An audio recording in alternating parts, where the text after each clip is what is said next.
Friday, like the day before the last video went on. You know what I mean? If you can follow. So yeah, what we're on with this week, we are currently, well now after, it's not this week, it's after the silage. We are currently tanking and fertilising.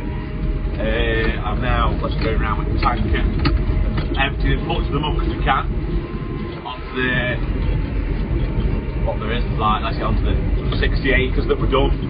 There's about 14 acres of it we won't touch, perhaps a bit more, because the cows will probably eat that, so we won't bother tanking that, because it just takes a bit for the cows, doesn't it?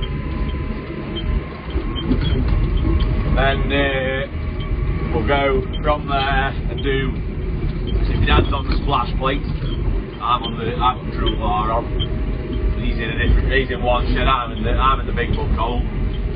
Because it's gone so wet, we have fetched cows back in at night, so they are filling back up again. But no, so what we'll do is we'll get tanking.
And that's 3 days worth of work. Well, 2 really, we had 2.5 days at it. But as big as problem is, you've got, after first cut, you're selecting where you can go because it's that wet. That's a bloody nightmare of a job, isn't it? But hey ho, we'll carry on.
First of all, we got ours on a grand pipe, what, 3-4 years ago.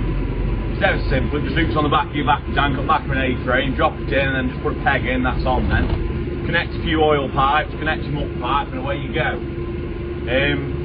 Well no, so what does it do is, puts the muck directly onto the soil really, right close to the ground, so you lose less nitrogen and the goodness to the atmosphere, and you can keep obviously more goodness for the grass, so it's better for the environment, better for grass growth. Yes, I'd recommend one to anybody. Oh. would recommend one to anybody. Anybody who does any form of slurry should have a dribble ball or a trailing shoe, something like it. I think it's a lot better for grass growth, and especially where you graze. Like if you use this in amongst your grazing cows or sheep, whatever, on your grazing platform, it doesn't, like I say, it doesn't cover the whole crop, all the grass, so they'll keep eating it, and like I say, it really does work well with that, on that way.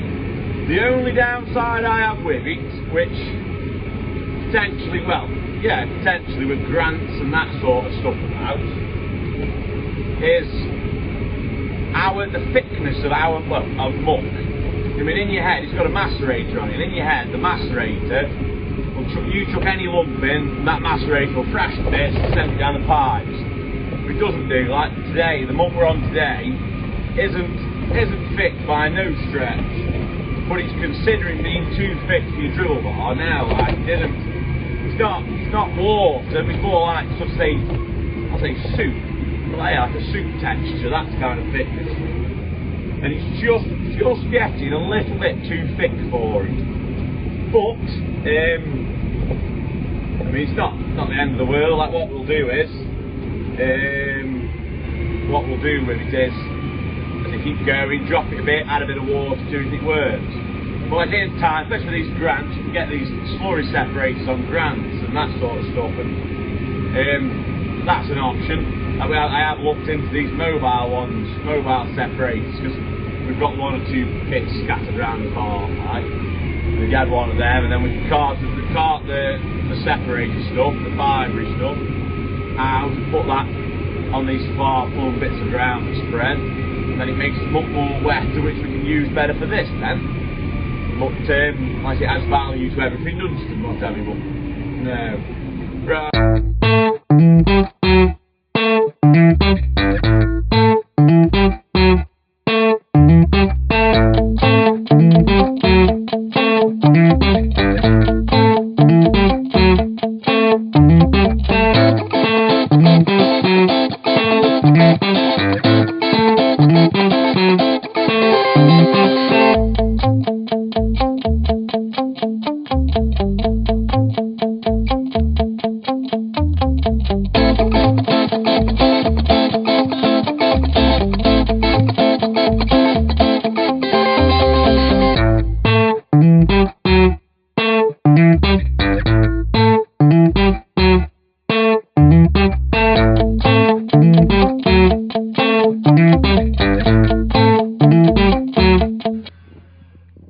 Like what I was saying about them grants and the mobile separator, like a mobile one in here would work better, because this is slats in its own tank, doesn't go anywhere other than here. As we're in the wedding shed here. So you can put your pipe in there, separate it through that door, pipe it back down there, and you could separate this in here. You'd gain yourself back to what, 25% storage, would you? Something like that, do you reckon? Like I say, then I can scoop the bedding up, the harder muck up, take that off to where, into one of my field stacks, you see. That makes it better then. Like I say, then there's this one in here as well. Like there's this hole, you see, which in time will be joined to the wedding shed through that wall. But like you've got this, and like there's slats there, here, and it runs off up through them and all.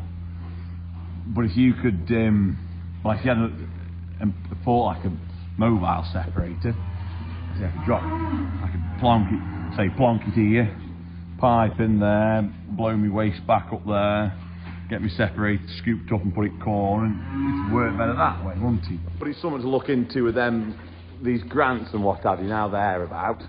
What can we get lined up off of them? Is there anything that on them, like them sort of thing in time? The only trouble is with them is, and on the grant you get 50,000. Or did they give you 40% of 50,000? But you've still got to spend 50,000 to get it. Like, and it's something on a farm our size. It's 50,000 is like a biggish chunk to outlay, isn't it? But it's like if someone's got, it's going to save your storage. It's cheaper than building that level of storage, I bet. Because by the time you've set to and built, you're going to take you a lot, you know, once you've got concrete and panels and metal, there's not much to show for 50 grand these days, is there? But anyway, right, I'll go shift my fence. So, move the fence, and I'm done now, ready for morning, beans are in at night. I say it saves them just chewing up down the other side of that wall, like, it makes it a better job if you just say, you know, you save a bit now, it might last us a bit through summer. But whilst we're up here, this is where the calves are living at the minute. Well, they always do live up here in the summer. We give them hutches so they've got shelter. Like, you've got 3 Charolais here. That's Holstein after that one lay down's Bazadeh. On this side you've got another upfront lion. Charolais, Bazadeh, Charolais. Them 2 are twins. Like that. That's Holstein Heifer. All sort of a week, 10 days old. And then we've got like another group calf this next. There's an heifer calf now, but we're going to fetch her back at some point. And then there's another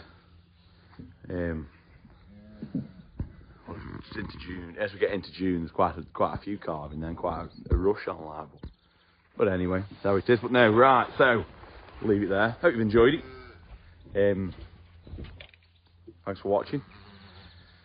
Don't forget to bring along a friend. I mean, all the more the merrier. Let's get them subscribe numbers up. But yeah, so don't forget to drop me a like and a subscribe. Ring the bell, and I shall see you all next Saturday at 6. Ciao.